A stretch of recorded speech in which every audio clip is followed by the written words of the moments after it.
Енді жай темпте түсінікті қылып ойнап беретін боламын. Міне бірінші саусақты және бас бармақты ұстайтын боламыз. Оң қол бір төмен, үш жоғарғы қағыс. Міне яғни бір төмен, үш жоғарғы қағыс. Бір төмен, үш жоғарғы қағыс. Енді ауысамыз. Астыңғы бірінші саусақ тұра береді, төртінші саусақ тастаймыз жоғарғы.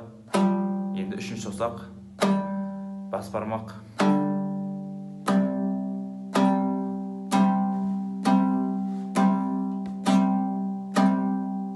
Енді ауысамыз. Бас бармақ, бірінші саусақ. Бір төмен, үш жоғарғы қағыс.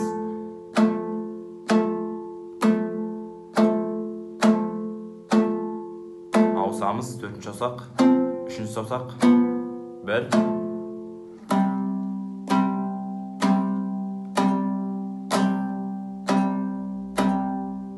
Қайталау тура.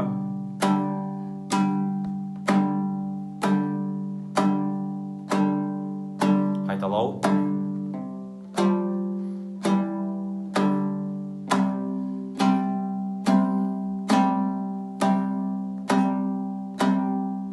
Ары қарай шертпе бөлімі кетеді.